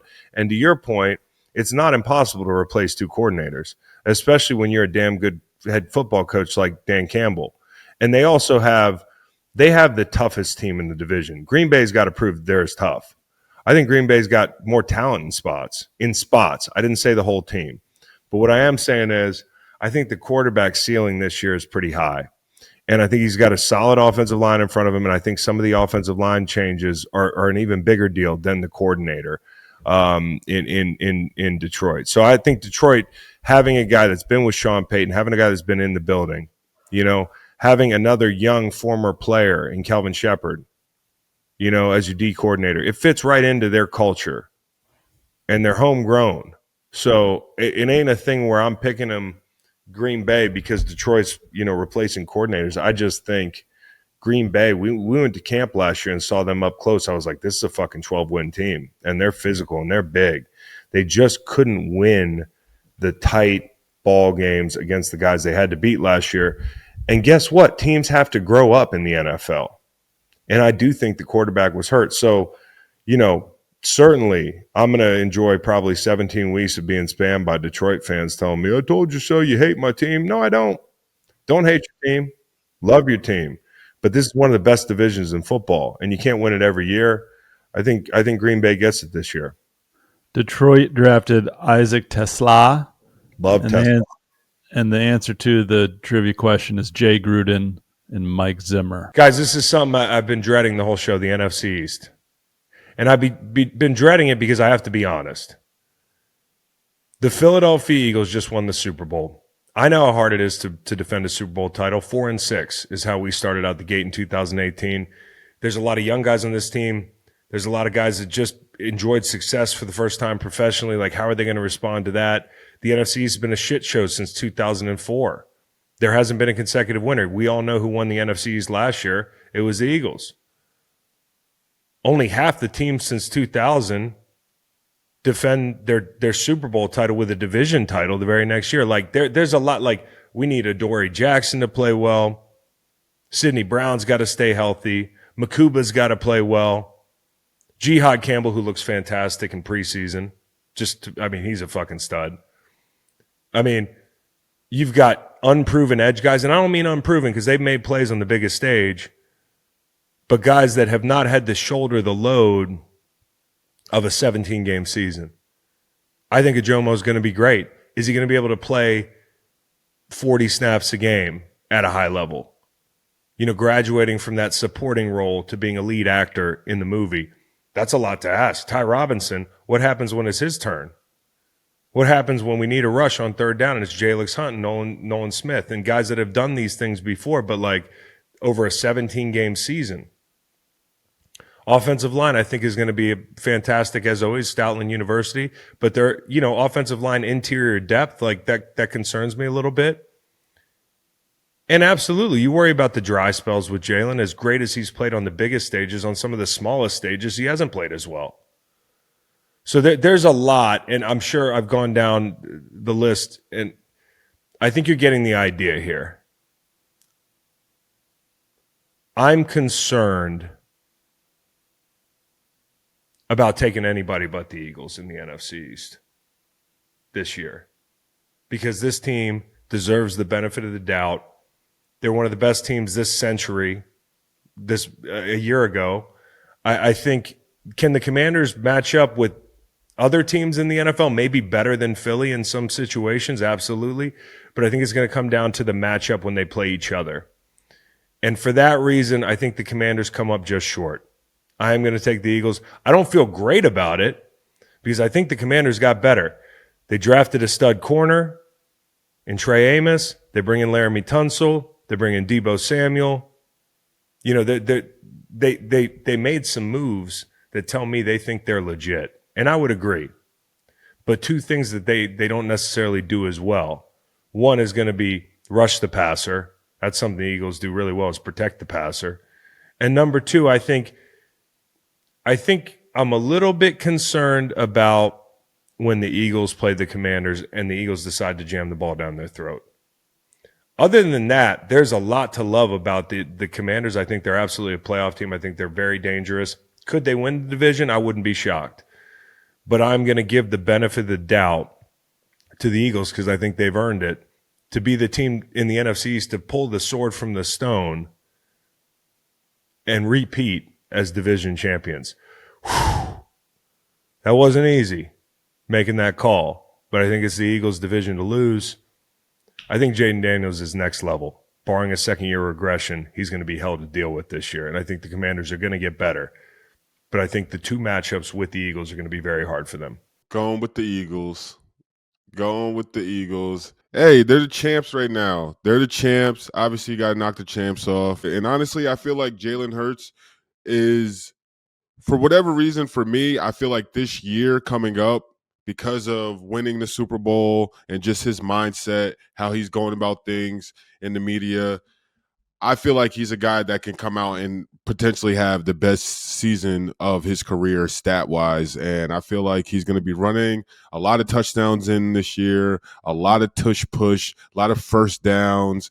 And I'm just excited to see it because I think he's a guy now that you win the Super Bowl, he's been vocal about just not caring and just not easing up and knowing that there's room to get better. He wants more. He wants to win more. So I'm excited to see what the Eagles have this year, but I'm also excited for Jalen Hurts. I think this is going to be a big year for him. And the fact that he hasn't even put his ring on. There's no pictures of the most current Super Bowl winning quarterback with the ring on. And I feel like that's something, maybe that's his edge or whatever it is, but I like it. Mike? Jalen Hurts seems to do a lot of Russell Wilson-like stuff, yet it seems genuine. It seems authentic. Like maybe he really does have the right personality to be a Super Bowl defending quarterback. Be like Tony Robbins with a great arm. Yeah. So for the first time since 2004, I think there will be a repeat division champ in the NFC East, Philadelphia Eagles. And I think that 9.5 win total Washington Commander team backslides. I think being the oldest team in the NFL is not a positive. I think they finish third in this division, 8-9, to the New York Football Giants, 9-8. Sexy Dexy, Burns, Abdul Carter, Kayvon, Nacho. I mean, this is Nacho. This is 2007-8 New York Giants level stuff. Russie, Super Bowl winning quarterback. I mean, they're gonna be a problem for these teams, but I like Philly to win the division. I will say this: I think the Giants. I'm going to hit that over win total. Macon defense is going to be fantastic. Fantastic. Dallas Cowboys are going to be. Hey, they did just pay Deron Bland though, Nice. So they're going to stop the run, and then they're going to just dominate with coverage. You gotta love Jerry Jones. Always keeping the excitement side of the storyline in the NFL. Always something with him. What are y'all's NFC wildcard picks? NFC wildcard teams, I think the Commanders are getting in. I think the Lions are absolutely a wildcard team. They're probably the best wildcard team. I think it's going to take like 12, 13 games to win that division in particular, where I don't think it's quite going to take as many. I'll say this. I would not be surprised if the NFC North has the 1 seed in this playoff, other than the fact that that's held to play in that division. And then I think the third team comes down to the Rams or Atlanta. If Matt Stafford's healthy, it's the Rams. If he's not healthy, it's going to be Atlanta. And you're going to say I'm flip flopping, but I can't. I don't know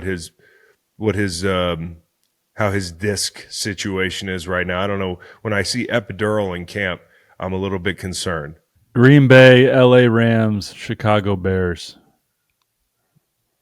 That's after division winners of Philly, Detroit, Tampa, and Seattle. Well, for me, it'll be the Commanders, the Bucks, and the Lions based off of my division winner picks.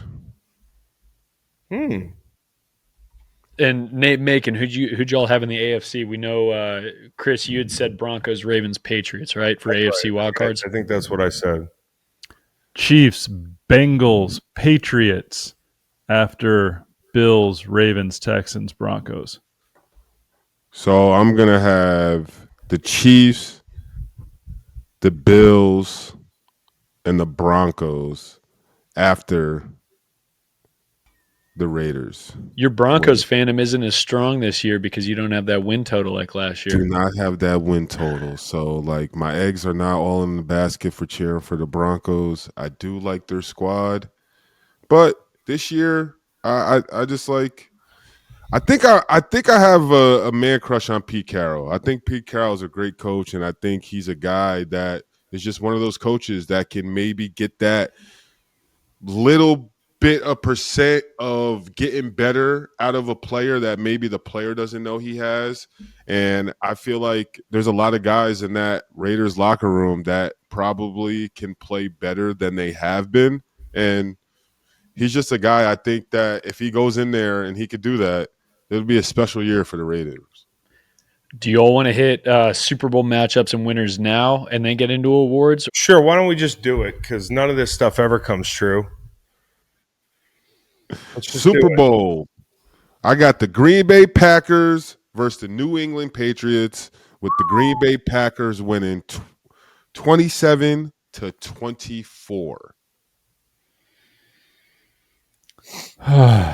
Macon? It's the Baltimore Ravens winning the Super Bowl with 30 points, beating the reigning champs, the Philadelphia Eagles, 30-24 in the Super Bowl. Ravens over Eagles. Birds. Two birds. All right, boys. This is one of those things where it's like the team that is easiest for me to place in the Super Bowl is on the NFC side. Okay, the AFC is a little tough for me to figure. I would say the Bucks are going to the Super Bowl this year.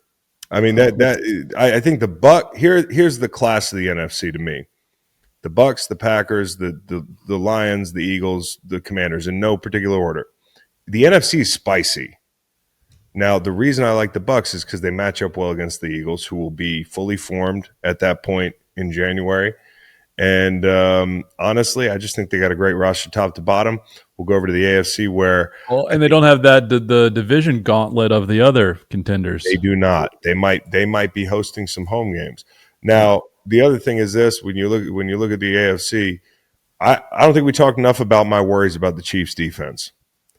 So while I think they win that division, find a way to do that, I'm not putting them back in the Super Bowl. I think the Ravens are going to have to show me like postseason success, and maybe they go get the whole thing this year. I think they're a great football team. I can't put the Bengals in the Super Bowl with that defense, but I will put the Bills in the Super Bowl with the defense like that. I'm not saying they're going to be as bad as the Bengals defensively, but I do have my worries about the Bills defense. But I just felt like going into the postseason last year, Josh Allen was playing incredible quarterback, and he kept it up for nearly the whole run. Just didn't make enough plays in Kansas City or in that AFC Championship game rather. And in that case, I think this year he does it. We go Bills, we go Bucks, and I got the Bills winning the whole thing, 31-28. I like that. Like both of those. Like all three. I hate all this. Like I hate this whole thing. Like, let me see the teams play for fuck's sake. You got preseason, right? Yeah, preseason. I'm joking. What was your favorite preseason game to watch? Which one did you dive into this year? That one with the touchdown in it. That one in the middle. All right, so what's next? We've got awards. So give me your MVP prediction. I'm going Jalen Hurts. I think this is a year the Eagles potentially make it all the way back to the Super Bowl again and shock the world and go back to back. And I just feel like Jalen Hurts also, I don't know why, but I feel like he's going to be at the top of the list battling with Derrick Henry for the most touchdowns, most rushing touchdowns. He's who that's my pick. My pick is Jalen Hurts. Another reason for Philly winning that division, good point, Nate, is that they did not ban the tush push. Yep. It should It's be a tough mentioned. one. That's a tough one. I'm gonna use all of Nate's reasoning and pick a different player, and that's Lamar Jackson. Think he's electric. Think they're gonna win the Super Bowl. It's a quarterback award. Saquon couldn't get the MVP last year. It's a quarterback award. Yeah. I think it might be Joe. I think it might be Joe Burrow this year. I think that because I think what it's going to take for him to play his team into the class of teams that you pick an MVP off of, he would have to play so fucking well. They don't like repeat MVPs, as evidenced by last year, right? Like Lamar. Some people think he got the shaft there. I also think it just might be Joe's year. So I don't think it's Josh's year necessarily to win MVP. I think it might be Joe's turn. Oddly enough, you just said all that, and I have Joe Burrow for Offensive Player of the Year just because of all those reasons. If the Bengals want to be contenders, they want to be if they want to even be talked about, Joe Burrow has to be in the headlines. And so if that's the case for them, if they're going to be decent or even in the talk or in the hunt, Joe Burrow's numbers are going to have to be astronomical. And usually that's the way their offense works, where his numbers are astronomical along with Chase, and you still got Higgins. So I can see him winning that Offensive Player of the Year.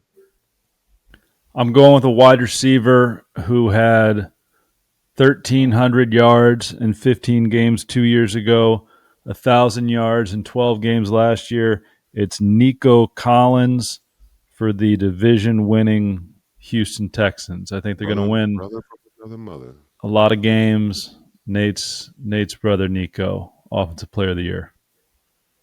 All right, I'm pulling this one straight out of my ass. Pardon the stench. It's Jahmyr Gibbs. It's Jahmyr Gibbs. I like that. Good player. Great player. Defensive Player of the Year. Who's that ball hawk that's going to get that award? I'm going with Max Crosby. I said it. I feel like he's going to be fresh out there on the field. Like, I feel like more first downs, their offense, they're going to be putting together drives. And I feel like Max Crosby is one of those guys that, Pete Carroll, he might find a way. Like, not saying that Max Crosby isn't maxed out on how good or great he can be, but Pete Carroll might be able to put that battery in his back to make him that much greater. And I feel like this is, I don't know why, but I feel like this is the season he maybe goes off. He gets that sack title, and he really just helps put this team into the picture and the talk, and maybe even get the one seed. While. Nate, give him the fucking 1 seed while you're at it. Just give him the 1 seed. Who the Raiders? Yeah, I wouldn't be surprised, yo. Pete Carroll's a hell of a coach, man. I'll be with you. I'm gonna be standing on the couch cheering for Max and the fucking Raiders. Jared verse Los Angeles Rams. I think Micah's the obvious pick because he's going to have something to prove. He's going to be on a good team. He's going to get to run around. I like Jared Verse. I would just be surprised. It'd be a huge jump in production. The production's got to, I mean, he's fucking, the firsthand accounts of how strong this guy is, like his highlight tape's incredible. I mean, the bull rushes are amazing. But I just think it's got to be a guy who's got 15 sacks. Like, if you're going to do a rusher, it's got to be one of those guys. I'm not saying he can't do it. It would just surprise me to jump from where he was last year to finishing at that rate. I would put Micah Parsons there only because you look around at the other elite rushers, right? You kind of play this game based on, hey, how good's the team going to be? How good's the defense going to be? I worry about Max on that defense. I worry about TJ Watt, and people kind of getting tired of TJ Watt, which is the whole fatigue thing that you get weird picks, and the fact that Pittsburgh might not be as good enough to. I don't know. Do DPOIs come from non-playoff teams? I just don't pay attention. Last year was PS2, who is fringe wild card. Fringe wild card. But it was also a weird year last year where like he was so fucking good, it was boring, and people are drawn to the rushers, but like they weren't going to give it to Trey Hendrickson because, so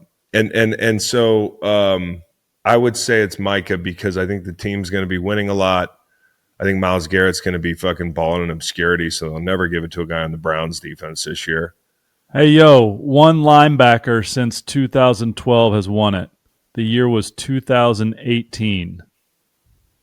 Every single guys think that he was the one in 2012. One since then in 2018. Okay, 18. You want to know, was it Fred Warner? I mean, like, no, I don't pay attention to these awards, obviously. A linebacker, an inside backer? You trick dicking us? I'm not trick dicking you. Does he rush the passer from the edge? JJ Watt. He kind of did. Is it JJ Watt? He was more of a middle. He was more of in the middle. It's JJ Watt, isn't it? No, JJ true Watt, linebacker. like a real linebacker. Darius Leonard. Darius Leonard. Shaq Leonard. Shaquille. PS2 was the first defensive back, and last one was Marshawn Lattimore. It's a D end award. It's an edge award. It's an edge award, and it's interesting to me to discuss whether or not like you have to win a bunch to be like who was on the shittiest team? Myles Garrett. But what year was that? 23. Yeah, they were shitty. Chase Young, Washington, 2020. What? Chase who? Chase Young. Good joke. I'm serious, dude. In 2020. In 2013, the Offensive Player of the Year. COVID year? He won it? 2013, Offensive Player of the Year was Eddie Lacy, running back, Green Bay Packers. Offensive Rookie of the Year? Offensive Player of the Year. You're telling me Chase Young won Defensive Player of the Year? Yes, sir. You guys are up to it. You're fucking with me. It's like a joke. What list are you looking at? What website are you looking at? Am I on the wrong list? 2013 was Peyton Manning. Chase Young was a Defensive Rookie of the Year, I believe. I did a copy paste. Can't be What wrong. you ask AI? I asked Jeeves. You're asking Jeeves, bro? Chase Young did not win Defensive Player of the Year. What did he win in 2020? I think probably Defensive Rookie of the Year. Shit. And he went to the motherfucking Pro Bowl. 8.5 sacks. Yeah, Chase Young was the 2020 Defensive Rookie of the Year. It was Aaron Donald. Same thing. Same difference. All those defensive players you because you missed we had Stephon Gilmore was a DB who won. Making it directly gaslighting Chris with wrong information is hilarious. Yeah, Brad, Defensive Rookie of the Year as the number 2 pick. He led all rookies with 7.5 sacks. Yeah, he helped the Washington football team win the NFC East title and went to the Pro Bowl. Dynamite drop in, Macon. Oh, fuck off, Cowboy. Everything else I said was right except for Chase Young. Maybe Eddie Lacy. I mean, my face is frozen. It's so funny. Yeah, I got Micah. I got Micah. I do. Now, if we're going defensive rookie of the year, this is a cakewalk. Let's do it. Easy. Free Travis Hunter. Easy. Travis Hunter, he's gonna have about 6 interceptions, 3 of them to the house. It's gonna be amazing. It's gonna be so electric. It's gonna be so electric. It's gonna be great. It's gonna be great. And then if we're lucky, they'll let him catch a few punts or kick returns, and he'll get a few of those in there too. It's gonna be this kid is going to be electric. You wait and see. Wait and see. He's going to be breaking out on these passes. He's going to be scoring touchdowns on the offensive side and the defensive side. We haven't seen this in a while. It's going to be so electric. I just can't wait. And like the faces you guys are making now, when it happens, you're going to be like, holy shit, we're going to have to listen to Nate's That's mouth. not it. I just don't know I don't know if you understand Abdul Carter. I just don't get Abdul Carter yet. It'll take time.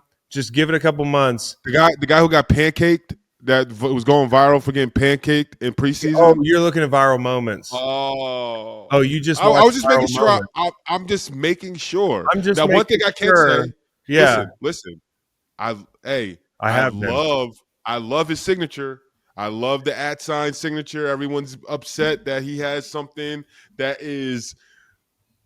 I think it's unique and it's smart. What are we talking about? Aura farming right now? What are we talking about? And it's not true. Now I get to be the one to say that the @ is not his actual autograph. That's not his signature? No. He writes real letters. Yeah. So dang. As you watch the preseason tape, and it is just preseason, the guy jumps off the fucking the screen. Like he was in my office. He jumped out of the 3D. Jumped off the screen. 3D, no goggles. It was crazy. No goggles, bro.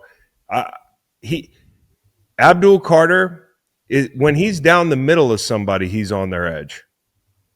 You hear what I just said? He can be down the middle of somebody, and he's closer to being on their edge than almost anybody I watch rush. This guy's going to have double-digit sacks. And the only way he doesn't have 13 or 14 is if everybody else on the D-line steals him from him. He's recession-proof. I know how hard it is to be a high pick and rush on a shitty team. This team might be sort of shitty this year, but he's recession-proof. Like you don't need coverage. You don't need leads. This guy's he's that man. Darius Leonard was the 2018 Defensive Rookie of the Year. No fucking way, dude. Relax. I was on the wrong list. All right. Hold on a second. I remember when. All right. Defensive Rookie of the Year will be Abdul Carter, New York Giants. Close second, Mike Green, Baltimore Ravens. Dude, I remember when RG3 won MVP. Fuck off. 2012. That was crazy. And then, who can forget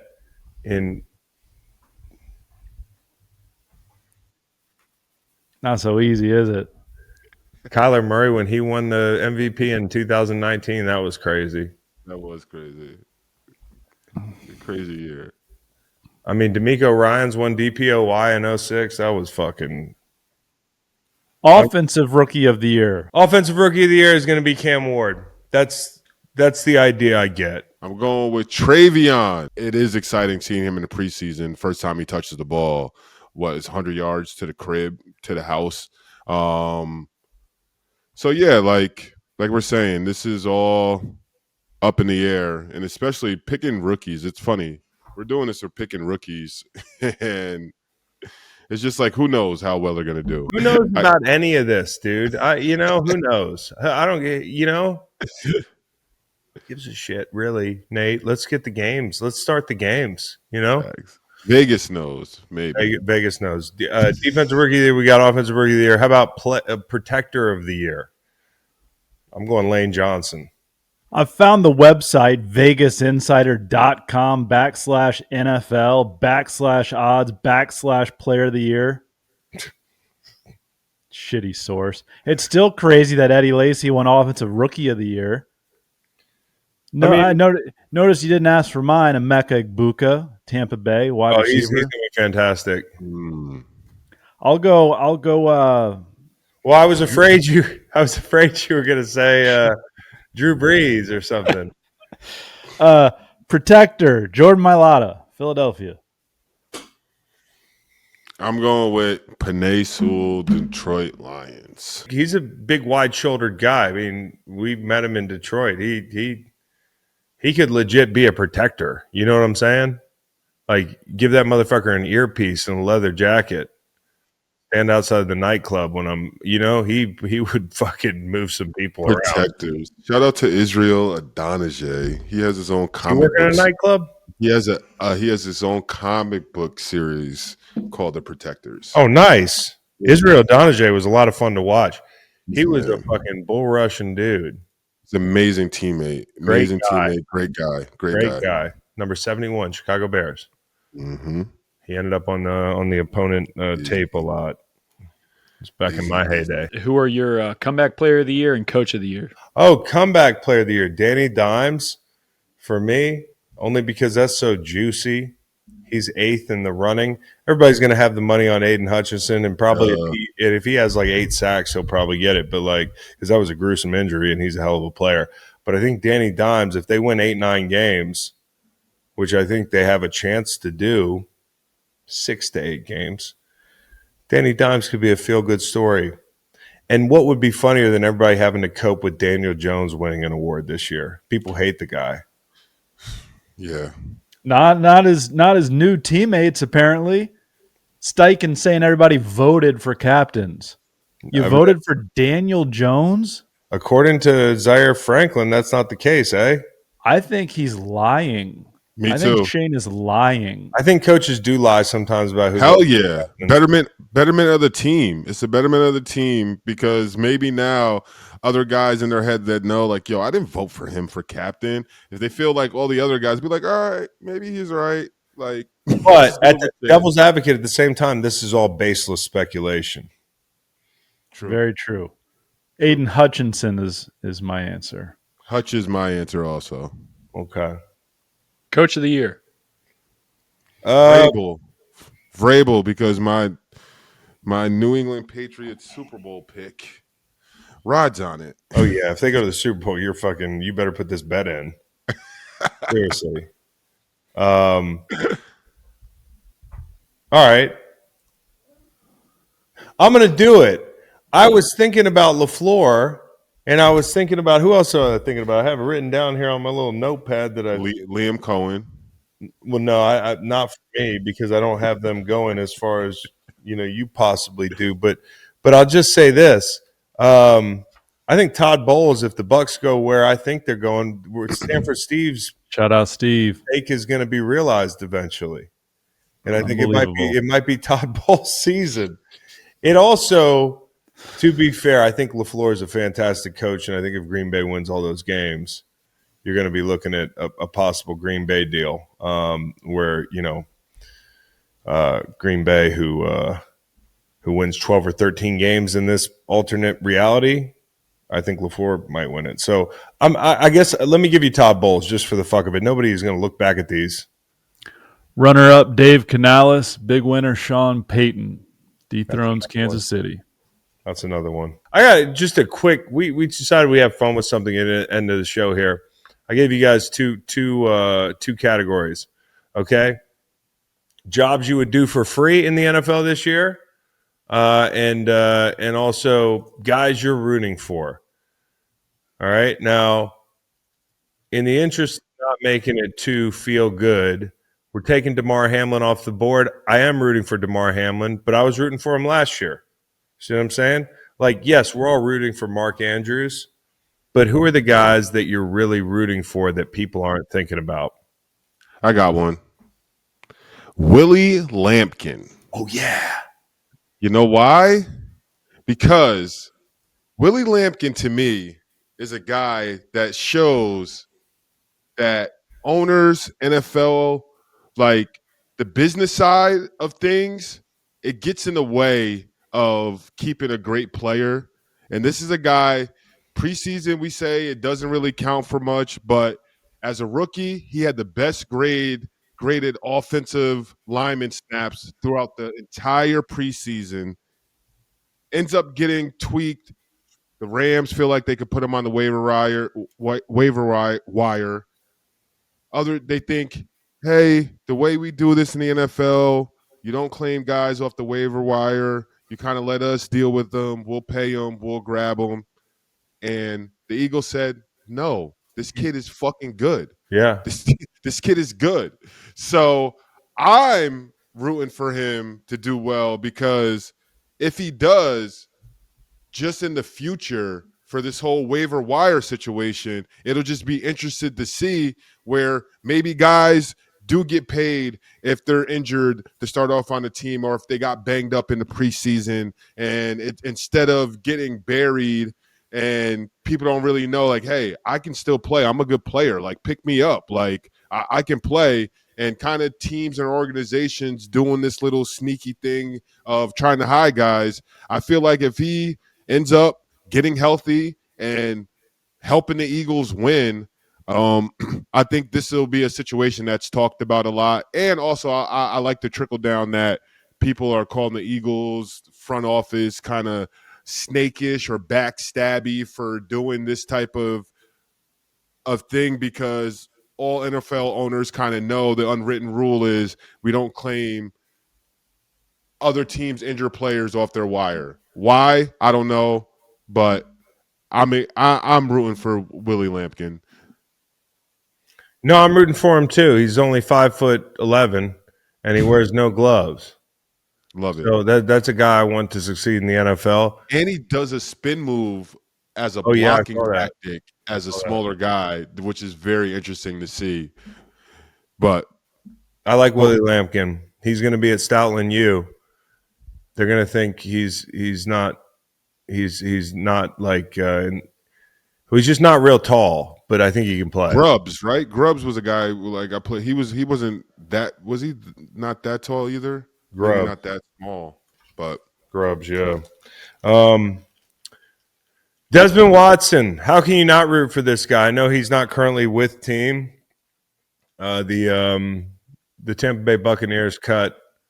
I suppose I can call him portly. This portly fellow, Desmond Watson, larger gentleman. They just had him running laps for the entire training camp. There was one really heartbreaking piece of footage that I saw where he was just kind of like knocking over a blocking dummy and like just playing with the blocking dummy. He was so bored. They won't let him play football.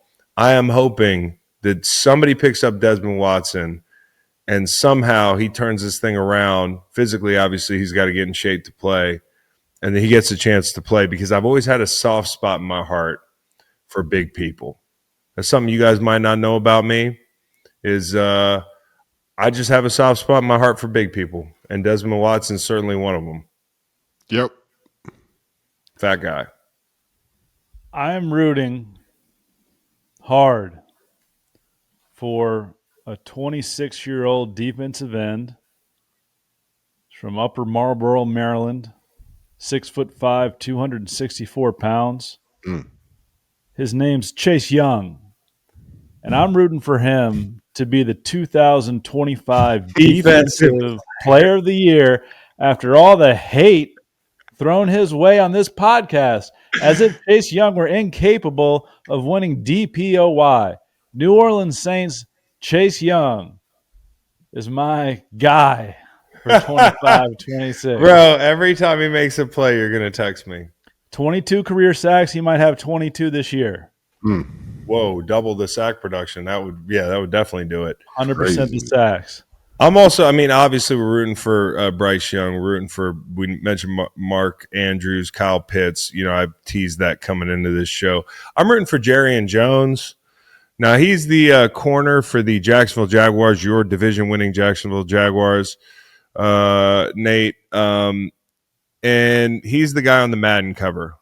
The other guy on the Madden cover, he's the guy who's getting a whiff of Saquon Barkley. You know what I'm saying? And not only that, he's sitting there in camp like, what's my role? Is the rookie that's going to play both ways going to take this job too? Like, Is he going to take the wide receiver job and the corner job? Like, how does this affect me?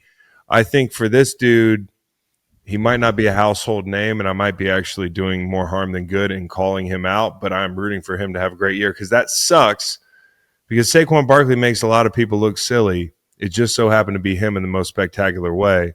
And then he's the guy that Travis Hunter's eyeing his meal ticket on defense in Jacksonville.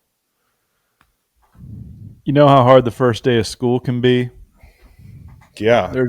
There's a player with a brand new name this year in the Giants secondary. Javon Holland is now Javon Holland.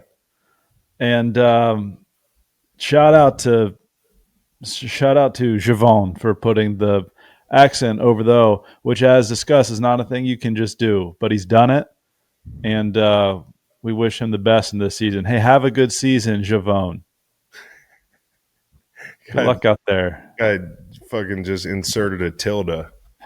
That's great. That's like a power move if I've ever seen it. I'm also rooting for Myles Garrett.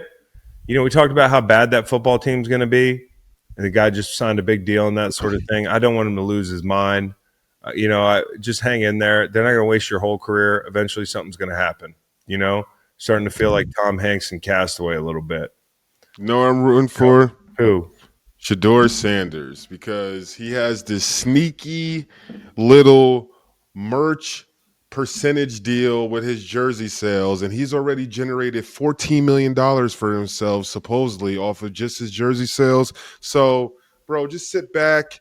Being the third string quarterback on a pro team, it's probably not that bad. He'll get to be the starting scout team quarterback every week. He'll get to torch all the starting defenders every week and be able to put that on tape and in practice and kind of prove until he gets his shot. But I love the fact for him that he can sit back and his jersey sales can keep going and going. And by the end of the season, it won't matter that he wasn't the first pick in the draft, because when we talk about money, he'll then on made that signing bonus off of jersey sales. That's right. Excited for him.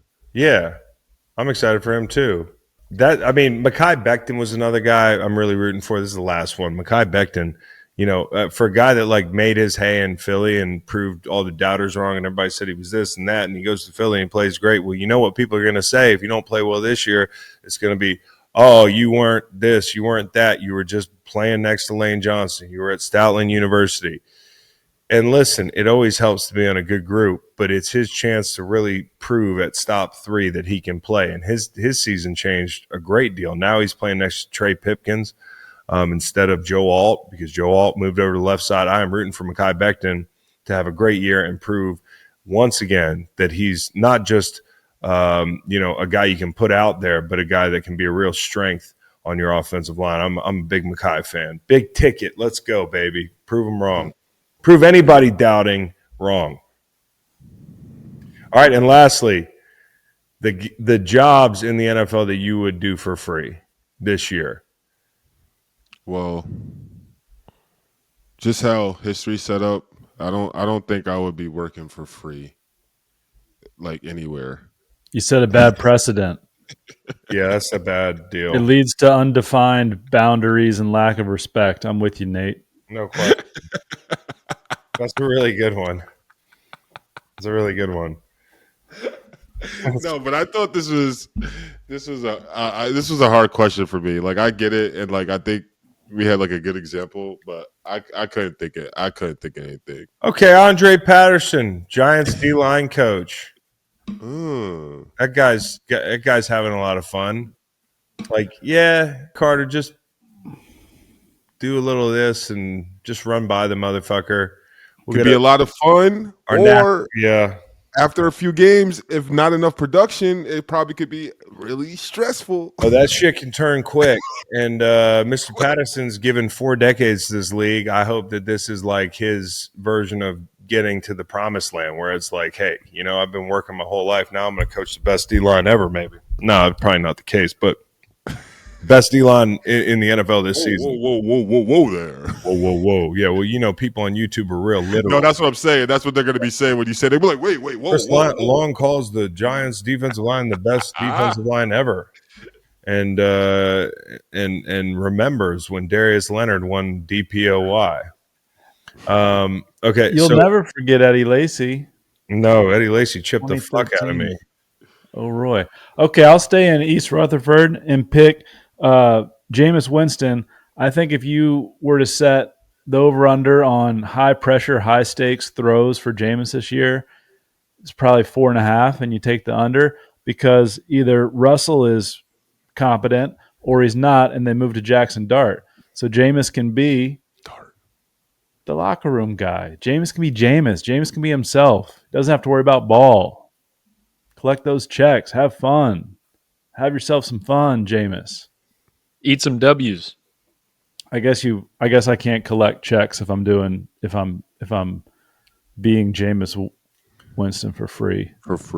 All right, and here's another one. George Karlaftis. I mean, he's got a great job. That's a great job. He's a good player in his own right, but he rushes next to Chris Jones. I would say he's up there. I mentioned Yoshivas.